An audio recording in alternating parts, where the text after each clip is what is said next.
presented by FP Films.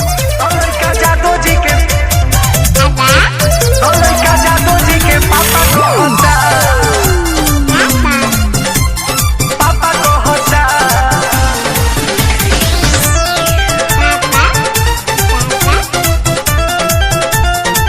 अरे जो ही से दूध लेबे गोइनी खटाल में तो ही से चुमा लेके गोइलू बड़े गाल में लड़का जादो जी के पापा कहता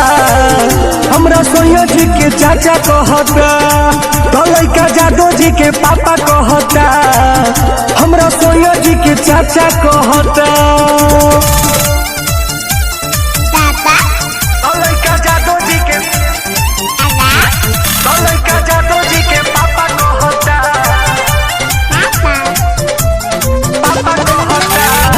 स्टूडियो आरा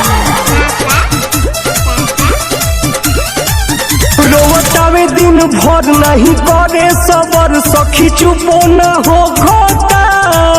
जब जाई टाटा काल दूध लेबे खटाल खाली उनके के टोकता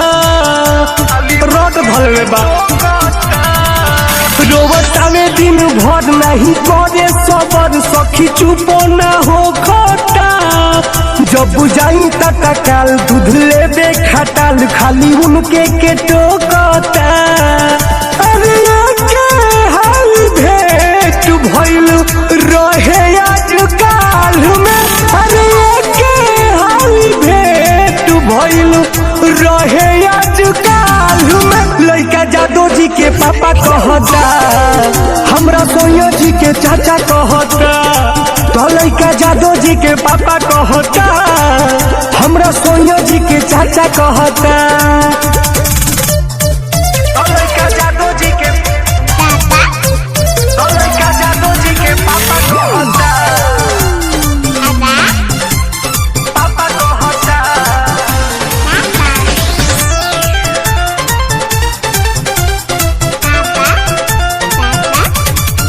लगे खोल दी राज जान जाई समझ नई हरू के खेला के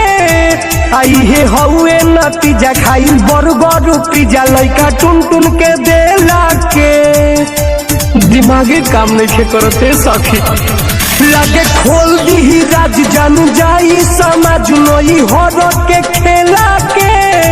आई हे हउए नतीजा खाई बर्गर पिज्जा लइका अनिल के देला के खानी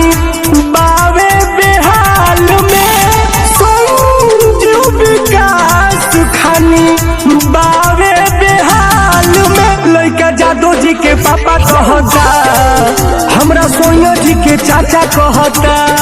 तो लड़का जादो जी के पापा कहता हमरा सोनिया जी के चाचा कहता Presented by FP Films.